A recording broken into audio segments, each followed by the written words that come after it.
Good morning dear students, I hope आप सब safe होंगे। Stay safe. तो हम इलेक्ट्रिसिटी के अंदर अपने नेक्स्ट टॉपिक की तरफ जाएंगे। आपको पता है हमारे जो एंसेस्टर्स थे उन्होंने खाना बनाने के लिए, है ना, हर चीज़ के लिए वो लोग किस चीज़ पे डिपेंड थे? They depend on fire.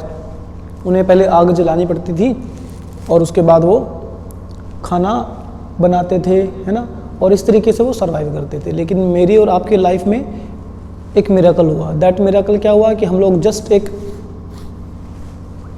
Regulator से, जो हमारे पास एलपीजी सिलेंडर आप सबके घर में होगा, एक रेगुलेटर को प्रेस करते हैं और एक हल्की सी स्पार्क से, है ना, जो आग है वो जलती है और हम लोग बड़ी इजीली कुकिंग कर सकते हैं और भी बहुत सारे काम कर सकते हैं। तो ये इतनी जो आसानी हमारे जीवन में हुई है, that is just because of electric current.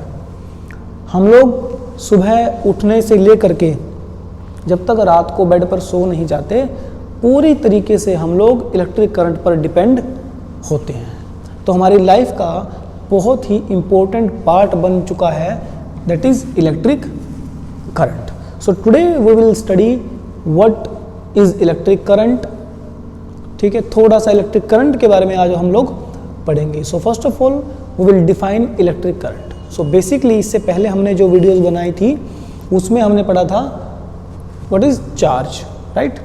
So charge is that property of material due to which it experiences a force whenever it is placed in an electromagnetic field. ठीक है, तो मैंने आपको तब भी बताया था कि charge may be at rest और it may move. Charge rest पर है वो केसेस हमने पढ़ लिए हैं। So today we will study when a charge starts moving what happens then. So when a charge starts flowing, that means we say a current is flowing in the body. So we will define current is the charge flow per unit time.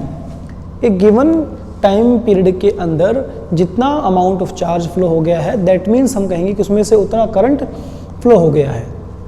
The SI unit of current would be amperes and 1 ampere is equal to 1 coulomb per second. That means कि अगर एक second के अंदर किसी body में से 1 coulomb charge flow करता है, that means वहाँ पर जो करंट है वो कितना है?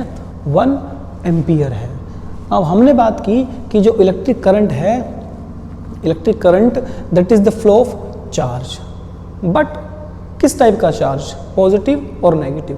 तो थोड़ा सा अगर हम और डिफाइन कर लें डेफिनेशन को इलेक्ट्रिक करंट की, so will say electric current is defined as the rate of flow of electrons in a conductor, right. तो किसी कंडक्टर के अंदर जो rate of flow of electrons है, that is known as electric current. अब बात करते हैं कि इलेक्ट्रॉन्स क्या होता है। आपको पता है एटम्स, है ना, एटम्स की अंदर इलेक्ट्रॉन्स एक माइन्यूट पार्टिकल्स होते हैं which carries a negative charge. इनके ऊपर जो चार्ज होता है वो कैसा होता है? नेगेटिव होता है। अब ये इलेक्ट्रॉन्स क्लोजली पैक्ड भी हो सकते हैं और हो सकता है ये मूव करने के लिए फ्री हों। तो जब इन इलेक्ट्रॉन्स पर कोई फोर्स लगता है, एक एक्सटर्नल फोर्स जब इन पर लगता है, तो ये इलेक्ट्रॉन्स वहाँ से मूव करना स्टार्ट करते हैं। तो जब इलेक्ट्रॉन्स मूव करते हैं, दैट मीन जब इलेक्ट्रॉन्स फ्लो करते हैं, तो हम ये बोलते हैं कि वहाँ से क्या है? इलेक्ट्रिक करंट फ्लो कर रहा है। सो एक नई न्यू डेफिनेशन हमारे पास आई। So basically what can we say about electric current is that electric current is the rate of flow of electrons per unit time. अब दो तरीके के मटीरियल्स होंगे। एक वो जो बहुत आसानी से अपने अंदर जो इलेक्ट्रॉन्स का फ्लो है वो अलाउ कर दें, और दूसरे वो जो मटेरियल्स अपने अंदर से इलेक्ट्रॉन्स के इस फ्लो को रिस्ट्रिक्ट करते हैं, यानी कि रोकते हैं। सो उस बिहाफ पे मटेरियल्स दो टाइप के होते हैं, conductors and insulators. Conductors are the materials which allows free flow of electrons. ये ऐसे मटेरियल्स हैं जो बहुत आसानी से अपने अंदर जो इलेक्ट्रॉन्स का फ्लो है उसको परमिट करते हैं। That is why will say them conductors. और जिस फोर्स की रिक्वायरमेंट है, क्योंकि मैंने भी आपको बताया कि इलेक्ट्रॉन्स को फ्लो करने के लिए, उनकी मूवमेंट कराने के लिए हमें एक एक्सटर्नल फोर्स तो चाहिए। So that force which is required to drive the current flow is known as voltage. Right. So voltage clear हो गया आपको, जितना फोर्स इलेक्ट्रॉन्स को फ्लो करने के लिए चाहिए that force is known as voltage. So here are some examples of the conductors, silver, gold and human body. ध्यान एक बात का और रखें, silver is the best conductor. तो सबसे अच्छा कंडक्टर कौन है? सिल्वर है। दैट मीन्स कि सिल्वर के अंदर से करंट बहुत तेजी से और बहुत ज़्यादा मात्रा में ट्रेवल करता है। सेकंड टाइप के हमारे पास मटेरियल्स हैं इंसुलेटर्स। ये इसका जस्ट अपोजिट है, materials which restrict the free flow of electrons. जो मटेरियल्स अपने अंदर से इलेक्ट्रॉन्स के फ्लो को नहीं होने देते, those are known as insulator, such as plastic, wood, rubber etcetera. आपने देखा होगा कि जो बिजली पे खंभों पर जो लाइनमैन होता है ना, जो ठीक करने वाले होते हैं बिजली वाले, वो अपने हाथ में एक बड़ा सा रबड़ का ग्लव्स पहन कर रखते हैं। उसका रीज़न क्या है? क्योंकि जो उनके हाथ में रबड़ का ग्लव्स है वो एक इंसुलेटर है, यानी कि वो अपने अंदर से करंट को पास होने नहीं देगा।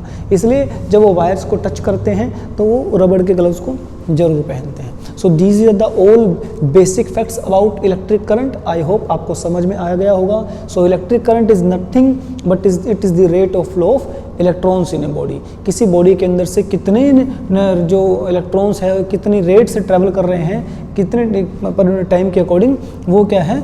इलेक्ट्रिक करंट है। इलेक्ट्रिक करंट की जो स्टैंडर्ड इंटरनेशनल यूनिट है दैट इज़ एम्पियर। और 1 एम्पियर हम कब बोलेंगे कि करंट 1 एम्पियर फ्लो हो रहा है?